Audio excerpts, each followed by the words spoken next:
Media वाले ये बताने लग गए कि न्यूज क्लिक ने या उनके पत्रकारों ने चीन से पैसा लिया, गद्दारी कर रहे हैं, गद्दार है। यूएपीए से जहर से भरे हुए गोडसे इस भाजपा आरएसएस में हैं, जो खून के की भूमिका में 1940 में महात्मा गांधी को दिखाया। क्या असर हुआ? 1947 में गोडसे ने महात्मा गांधी की हत्या कर दी। तो ये है, कुछ नहीं दिखेगा, फिल्मी डायलॉग पे वाह वाह करके बटन दबेंगे। बेरोजगारी, महंगाई, किसान, सरहद, चीन, आदिवासी, दलित बेटियों के साथ जो कुछ भी हुआ हमने देखा, सब भूल जाएंगे। तल मेरी धन्नो। और भाजपा के ऑफिशियल पोस्टर से राहुल गांधी जी को रावण दिखाने की कोशिश। कारण क्या है? हमने पूछा कि क्यों इतनी बौखलाहट है सत्ता में कि ऑफिशियल हैंडल से राहुल गांधी जी को रावण बताकर हिंसा के लिए उकसाया जा रहा है। चिंता हमें होती है क्योंकि ये वो भाजपा है जिसमें गोडसे ने आरएसएस वो है जिसमें जन्म लिया, और आज भी बहुत से नफरत से, जहर से भरे हुए गोडसे इस भाजपा आरएसएस में हैं, जो खून के प्यासे हैं, क्योंकि कोई उनकी राह में रोड़ा अटका रहा है। क्या दुश्मनी है राहुल गांधी जी से? कौन है राहुल गांधी? ये तो मात्र कांग्रेस के एक सांसद मात्र तो रह गया, जिनकी सदस्यता आपने ली, जिनकी एसपीजी सुरक्षा आपने छीनी, जिनका सरकारी आवास आपने छीना, सब कुछ छीना। लेकिन ये राहुल गांधी रुका नहीं। 4000 किलोमीटर की यात्रा की, कन्याकुमारी से कश्मीर तक, कश्मीर के लाल चौक पर तिरंगा लहराया, रास्ते में आदिवासी, दलित, मजदूर, किसान सबसे मिले और बात की, और उनके जोड़ते हुए चले गए और उस मणिपुर में पहुंच गए, जिस मणिपुर पे आज भी देश के प्रधानमंत्री जी का इंतजार किया जा रहा है कि मणिपुर चल रहा है। एक और पोस्टर आपके लिए लेकर आई हूं, आप ही से मैंने आज आप ट्वीट देखा। ये 1946 का पोस्टर है। साफ दिख रहा है कि सावरकर दिखाए जा रहे हैं और दूसरे शख्स कौन है आपके? श्यामा प्रसाद मुखर्जी। क्या कर रहे हैं? रावण की भूमिका में 1940 में महात्मा गांधी को दिखाया। क्या असर हुआ? 1947 में गोडसे ने महात्मा गांधी की हत्या कर दी। ये पहले और बाद की बात है, कुछ नहीं बदला। इनकी सोच, इनके तरीके, इनका नजरिया, हिंसक राजनीति आज भी है। असली तस्वीर क्या है? असलियत तो ये है, जलता हुआ मणिपुर, डबल इंजन की सरकार, गुहार लगा रहा है प्रधानमंत्री जी हमारी तरफ देखिए।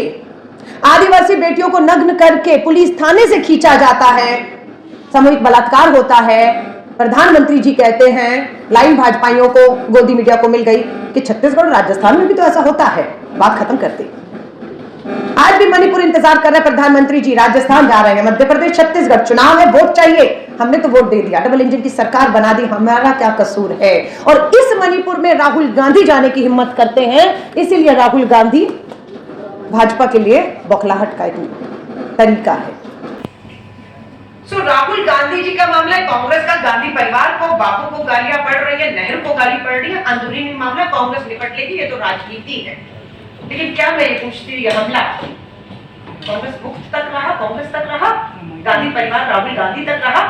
ये देश के संविधान पर, देश के लोकतंत्र पर आज ये हमला हो रहा है। और जिस प्रेस खरफ में हम बैठे हैं, क्या हुआ कुछ दिन पहले, 2 दिन पहले, किस पे हमला हो रहा है? हमारा नारा था, जो आपने भी नेहरू जी का जिक्र किया, उनके योगदान की बात की कि कैसे विज्ञान को लेकर एक भारत का निर्माण करने के लिए गुलामी की जंजीरों से भारत मां को निकालकर उन्होंने उस समय पर खड़ा करने के प्रयास किए, और भारत नागल से लेकर IIT, कितना कुछ मैं कहती हूँ विज्ञान को लेकर आज अंतरिक्ष तक आप कह रहे हो पहुंचे हैं। लेकिन बात ये कि अब तो हमला आप पर हो रहा है ना, अब तो हमला बाबा साहब अम्बेडकर के संविधान पर हो रहा है ना। पूछते कैसे हमला हुआ, क्या हुआ था? तालेबंदी थी ना, सब घरों में बंद थे ना। क्या किया? कैबिनेट में एक नोट आता है, कृषि कानून लाखों करोड़ों किसानों पर थोप दिए जाते हैं, कोई चर्चा नहीं होती, किसी पता नहीं होता, लेकिन पूंजीपति मित्रों को लाभ के लिए बिना लोकसभा और राज्यसभा में चर्चा के लिए अध्यादेश से कृषि कानून थोप दिया गया। अंजाम क्या हुआ? 700 किसानों को अपनी कुर्बानी, शहादत देनी पड़ती है। सुप्रीम कोर्ट फटकार लगातार घुटने पर इस सरकार को आना पड़ा, क्योंकि आप सब देश किसानों के अंदाजों के साथ खड़ा था और कानून वापस लेना पड़ा था, ना शाह को लेना पड़ा। आज मैं वही कह रही हूं, हमला देश मेरा जितना है उतना आपका, जितना देश कांग्रेस का, राहुल गांधी का, उससे अधिक ये देश पर हक आप लोगों का है। जिस विधानसभा से मैं विधायक रही, चांदनी चौक से जामा मस्जिद आता है, बहुत कुछ सुना देखा। 30 साल का राजनीति का मेरा सफर में बहुत कुछ, छात्र राजनीति 18 साल में शुरू किया और आज कांग्रेस वर्किंग कमेटी के 30 साल के सफर में बहुत उतार चढ़ाव देखे हैं। तानाशाह सत्ता को जो पूंजीपति मित्रों के दम पर, सत्ता, धन और बल के दम पर सिर्फ कांग्रेस को एक विपक्ष के तौर पर कुचल नहीं रही है, देश की हर उस उठती हुई आवाज को कुचल रही है जो इन्हें सही रास्ते पर लाने का, दिखाने का काम कर रहे हैं। मुझे नहीं मालूम मुझसे पहले के प्रवक्ताओं ने क्या बोला और किस लाइन पर थे, और मैं कोई अलग ही लाइन ले रही हूं, लेकिन मैं राजनीति में हूं। इंडिया का एक समूह बना है, पटना में 16 समूह थे, बेंगलोर आते आते 26 हो गए, मुंबई की मीटिंग होने से पहले हमला हो गया, एनसीपी शिवसेना को दो फाड़ किया गया, जिन्हें भ्रष्ट बताते थे उन्हें अपने पास लेकर उप मुख्यमंत्री बना दिया गया। हमले अभी भी नहीं रुके हैं, हमले लगातार जारी हैं। लेकिन क्या ये जिम्मेदारी सिर्फ इंडिया समूह विपक्ष के ऊपर है कि हम या इंडिया विपक्ष खड़ा रहे मजबूती से? और आप लोगों के बिना क्या वो विपक्ष मजबूती से खड़ा रह सकता है? हमें ईडी, सीबीआई, किसी तरह के कोई भी हमले से डर नहीं है। राहुल गांधी जी को 55 घंटे, सोनिया गांधी जी स्वस्थ नहीं थी, संसद के दौरान, सत्र के दौरान 55 घंटे ईडी ने बुलाया, पूछताछ की। 10 साल से सत्ता आपके पास है, 10 साल लगभग आपके पास है। आपसे 10 सालों के सवाल करें तो आप इतिहास में चले जाते हैं। कोई उन्हें नहीं कहता है कि 10 साल, एक दशक आपके पास था। मेरा 8 साल का बेटा 10 साल में 18 का बालिग हो गया है, मतदाता हो गया है, पढ़ रहा है, उसको रोजगार चाहिए, हक अधिकार चाहिए, और आप 70 साल पुरानी बातों पे जा रहे हैं। और बहुत से लोग हैं, जब भी हम 10 साल के सवाल करते हैं तो 10 साल पीछे, 20 साल मनमोहन सिंह जी के, उससे पीछे 75 की इमरजेंसी, और उससे पीछे चीन के साथ युद्ध और नेहरू युग, पता नहीं कहां तक। क्या आप भी ये चाहते हैं? तो आप तय कर लीजिए। फिर हम इन 10 सालों की चर्चा छोड़कर आजादी से लेकर, आजादी से पहले से लेकर बाद में इसी के ऊपर चर्चा करके इसी को कुरेदते रहते हैं और इन्हें बच निकलने का रास्ता दे देते हैं। राहुल गांधी जी पे हमले इसलिए हो रहे हैं क्योंकि वे चीन पे सवाल पूछ रहे हैं। अभी किस न्यूज क्लिप के पत्रकारों पर क्या कहकर आप कह रहे हैं मीडिया के खिलाफ? एक मीडिया को पैरेलल खड़ा कर दिया गया कि मीडिया का काउंटर करे। सारे गोदी मीडिया वाले बताने लगे कि न्यूज क्लिप ने या उनके पत्रकारों ने चीन से पैसा लिया, गद्दारी कर रहे हैं, गद्दार है, यूएपीए लगाई। वो भी तो मीडिया है, वो भी तो हमारे देश का मीडिया है, वो भी तो स्वतंत्र मीडिया है, वो भी तो बोल रहा है। उन्हें इनके सामने लाकर खड़ा कर दिया।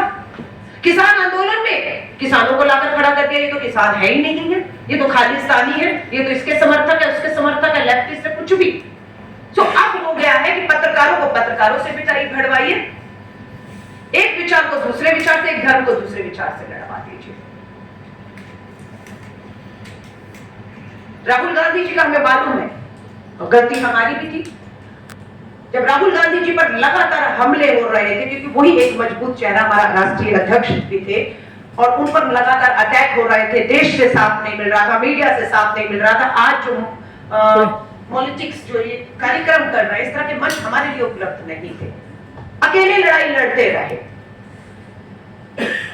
लेकिन जब भारत जोड़ो यात्रा की, लोगों ने राहुल गांधी को जानना शुरू किया, उनसे मिलना शुरू किया, उनसे बात की। और मैं इस बात की गवाह हूं कि जब राहुल जी निकल रहे थे, महिलाएं सबसे ज्यादा आकर मिलती थी, और पराये आदमी को कोई गले नहीं मिलता, पर उनको पराया नहीं लगता था, इसलिए वो माँ बहन बेटियां भी गले लग जाती थी और आंसू शुरू हो जाते थे। क्यों? और उनके आंसू शुरू होकर मैं इस बात की गवाह हूं कि बहुत सी बेटियों ने कहा कि राहुल गांधी जी हमारी एफआईआर नहीं हो रही, हमारा 14-15 सालों से मामले चल रहे हैं, मेरी बेटी का बलात्कार हुआ है, मुझे न्याय नहीं मिल रहा, अदालतों में सुनवाई नहीं। ये बात राहुल जी को कही, और राहुल जी ने क्या कहा? एक जगह प्रेस वार्ता में इस बात को कहकर गलती कर दी। दिल्ली पुलिस राहुल गांधी जी के घर पहुंच गई कि राहुल गांधी जी अपने भारत जोड़ो यात्रा में कश्मीर में भाषण में कहा था कि आपको भारत जोड़ो यात्रा में बलात्कार की, यौन शोषण की पीड़ित महिलाएं, बेटियां मिली, हम उनकी जानकारी लेने आए हैं। और जब वो जानकारी दिल्ली पुलिस राहुल गांधी जी के घर पे रजा साहब मांग रही थी ना, उसी समय हमें हमारी हरियाणा की, हमारा मान सम्मान से सर तिरंगा लेकर ऊंचा करने वाली साक्षी मलिक न्याय मांग रही थी, और दिल्ली पुलिस उसके पास जाकर उसकी एफआईआर नहीं कर रही थी। वो दिल्ली पुलिस राहुल गांधी जी से पूछ रही थी, नाम बताइए हमें, ये तो झूठा बयान और ये वर्ड में आप मीडिया होगी। राहुल जी ने कहा, उन्होंने विश्वास में मुझे ये बातें कही हैं। मैंने उनसे पूछा कि मैं तुम्हारी लड़ाई लड़ूं? उन्होंने कहा नहीं, आपसे मिल लिया, हमें पता है हमारी लड़ाई आप लड़ लेंगे, इसलिए हम अपने नाम को, अपनी बदनामी को छुपाना चाहते हैं, क्योंकि अभी तक उन्होंने उस बदनामी का सामना किया है समाज में, और जिस तरह की उनको रिस्पॉन्स मिला है। अब आप सोच लो, साक्षी मलिक कौन है? भारत का नाम ऊंचा करने वाली, तिरंगे में विश्व में ऊंचा करने वाली बेटी हमारी जंतर मंतर पे बैठती है। एफआईआर कब होती है? जब सुप्रीम कोर्ट फटकार लगाती है, तब पुलिस एफआईआर करती है। बोली देश की महिला विकास मंत्री, बोली बेटी बचाओ बचाओ का नारा देने वाले, लाल किले की प्राचीर से नारा देने वाले प्रधानमंत्री जी बेटे मिले उस बेटी से जब मेडल लेकर आई थी, तब तो आप मिले। और क्या किया ब्रजभूषण शरण ने? इस मेडल की कीमत बताई थी, कितने का मेडल दे रहे हैं, इस मेडल की कीमत बता दी थी उसने कि ये तो ऐसे ही मिलते हैं मेडल। हाँ, 15 कीमत थी कि ये तो मेडल ऐसे ही मिल जाते हैं। और आज क्या है? क्या ब्रजभूषण शरण अरेस्ट हो गया है? दिल्ली पुलिस की स्टेटमेंट है चार्जशीट में कि उसे जब जब मौका मिलता था, भाजपा का सांसद, इंडियन फेडरेशन, हमारी इंडस्ट्री फेडरेशन का चेयरमैन, जिसकी सत्ता है, उसके दम पर वो बेटियों को जब जब मौका मिलता था उनसे छेड़छाड़ करता था। ये मैंने दिल्ली पुलिस अपनी चार्जशीट में कह रही, उसके बाद अरेस्ट हुआ नहीं होता है।